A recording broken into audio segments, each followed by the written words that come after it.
hari ini tentang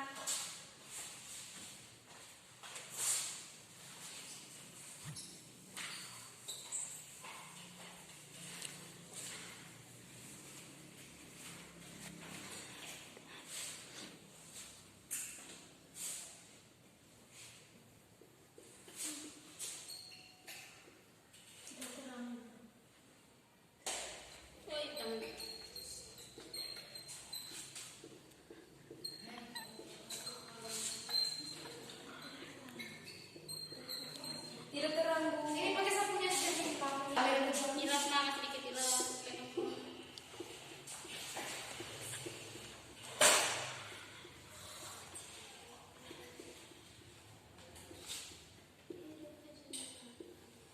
Oke, materi kita hari ini tentang hidup rukun, hidup jujur dan adil. Apakah anak-anak tahu hidup jujur dan adil? Tahu. Hidup Kalau jujur hidup jujur itu tidak pernah berbohong, selalu berbuat baik dengan orang. Oke. Ada lagi? Kalau adil itu seimbang ibu, Oke. tidak berat sebelah ibu, sama rata ibu. Ibu akan menjelaskan lagi. Hidup jujur adalah sikap yang tulus menyatakan yang benar-benar ada dan tidak berbohong. Adil merupakan satu sikap jujur yang dinamakan di mana pada fungsi itu tidak memihak pada siapapun. Apakah anak-anak paham? Paham, Ibu. Ibu akan memperdalam lagi materi kita. Ibu akan menceritakan tentang si hakim paling adil dan si kikir. Hakim itu bernama Juan Kim. Ia sangat dihormati oleh masyarakat karena sering membuat keputusan yang sangat adil sehingga sama-sama memuaskan kedua belah pihak. Pada suatu siang yang cerah, Juan Kim berjalan-jalan di sekitar pasar. Di sana ia melihat orang-orang yang sedang berkerumun.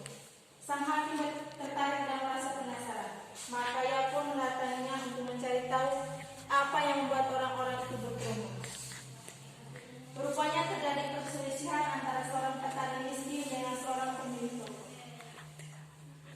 Petani itu secara tidak sengaja telah menjatuhkan karung miliknya yang sangat berat dan mengenai seekor anak ayam milik si empu toko hingga mati. Si pemilik toko yang kikir itu pun marah. Ia meminta ganti rugi 100 sen kepada si petani miskin. Padahal anak ayam tersebut masih kecil dan hanya berharga berapa sen. Si pemilik toko berpendapat bahwa ayam itu akan tumbuh menjadi ayam besar yang harganya 100 sen. Karena itulah ia menuntut uang ganti rugi sebesar itu. Dari manakah aku mendapat uang 100 sen? Kalau si petani miskin. Itu urusanmu. Hadis si pemilik toko kikir. Pokoknya kau harus membayar ganti rugi. Salah seorang yang berkerumun di sana mengenali Juan Kim, maka ia pun meminta sang hakim untuk menangani perkara itu. Buatlah keputusan yang adil atas kasus ini, pinta orang tersebut. Mengetahui ada Juan Kim di sana, masyarakat yang kumpul pun semakin banyak. Tolong jelaskan apa yang sebenarnya terjadi, pinta Juan Kim kepada si pemilik toko kikir. Orang ini telah ceroboh menjatuhkan karungnya dan mengenai ayamku sehingga ayam itu mati. Jelas si pemilik toko kikir. 2 tahun lagi ayam ini akan menjadi besar dan harganya semakin menjadi 100 sen. Karena itulah aku minta untuk membayar rugi sebesar 100 sen. Juan Kim mengangguk dan paham.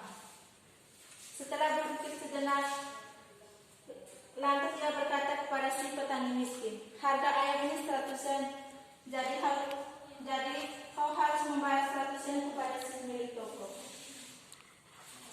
Orang-orang yang berkumpul di sana senang mendengar keputusan Juan Kim.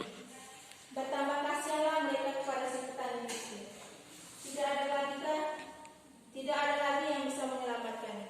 Sementara itu si pemilik toko begitu gembira. Kau memang benar-benar hakim yang adil, ujar si pemilik toko. Lantas mencium tangan Guankin. Terbayanglah di benaknya uang 100 yang akan segera ia dapatkan dari si petani miskin. Aku rasa tidak ada hakim yang lebih adil dari puji si pemilik toko tersebut. Hukum selalu adil, selalu Guankin sambil tersenyum. Sekarang aku mau bertanya, berapa banyak gandum yang dimakan ayam dalam setahun? Si pemilik toko mengira-ngira dan kemudian menjawab sekitar setengah karung. Berarti dalam 2 tahun ayam itu menghabiskan 1 karung gandum yang benar yang mulia. Jawab si pemilik toko sambil mengangguk-angguk. Ia mulai mencium sesuatu yang tidak beres. Kalau begitu, sekarang kau harus memberikan sekarang gandum kepada petani sebagai ganti pembayarannya 100 sen. Ujar sang hakim dengan nada tegas. Wajah si pemilik toko mendadak pucat. Siapapun tahu bahwa nilai sekarang gandum lebih besar dari 100 sen. Namun ia tidak punya pilihan lain. Keputusan dari Guankin memang sudah adil dan sulit dibantu. Si pemilik toko hanya bisa tertunduk lesu.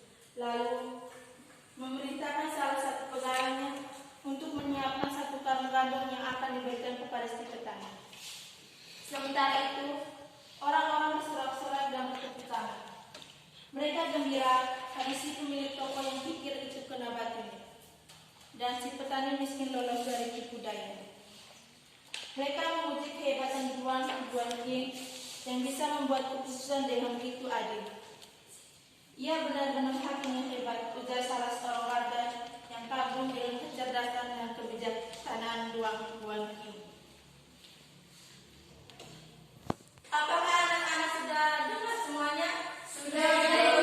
Oke, Ibu akan kasih pertanyaan. Apa judul cerita di atas? Oke. Hakim paling adil dan setia. Oke, tepuk tangan untuk Adik Stella. Oke, yang kedua. Siapa tokoh dalam cerita tadi? Tuan Guankin. Terus Pemilik toko yang pikir. Petani Petani miskin. miskin. Dan Masyarakat. Oke, tepuk tangan untuk adik-adik.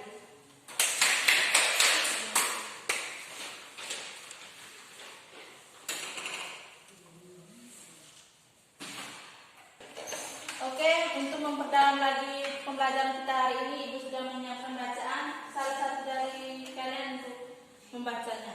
saya Ibu. Oke, lanjut. Kitab apa Ibu? Kitab suci. Kitab Kisah Para Rasul bab 5 ayat 1 sampai 10. Ananias dan Safira. Ada seorang lain yang bernama Ananias.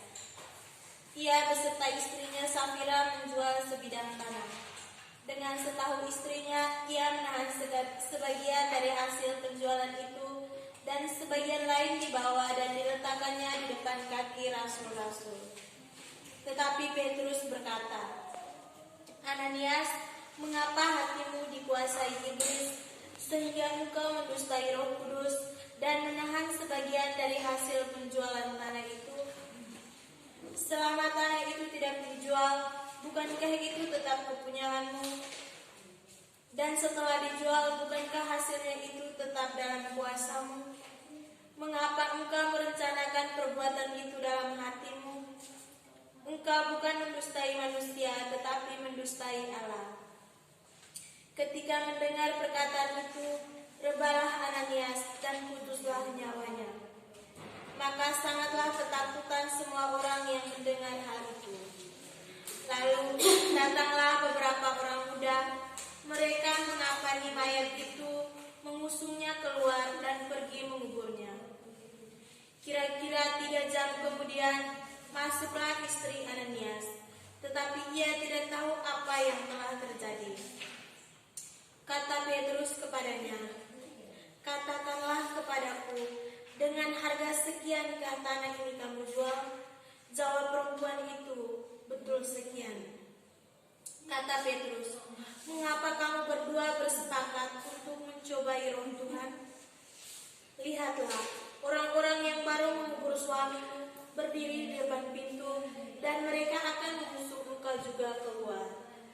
Lalu rebalah perempuan itu seketika itu juga di depan kaki Petrus, dan putuslah nyawanya.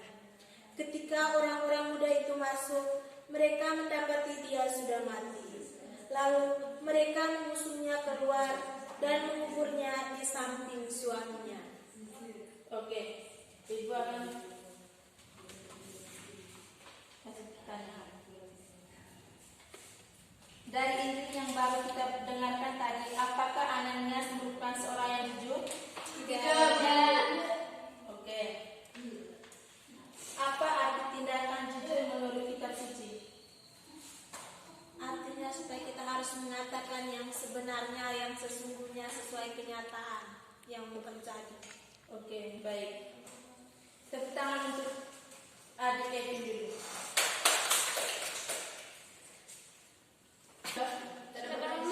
Oke. Dari materi kita di atas, apakah adik-adik sudah paham? Sudah, Bu. Oke, sebelum kita pulang, Ibu kasih kalian tugas minggu depan kumpulkan ya. Iya, Ibu. Nomor 1. Ibu satu tidak ada di tugas.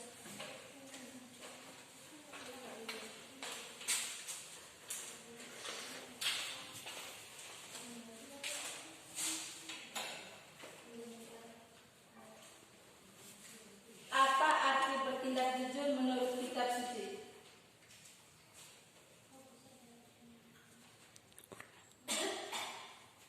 Sudah, Ibu. Apa pentingnya bertindak jujur dan adil dalam kehidupan bersama? Sudah, Bu. Oke. Sebelum kita pulang,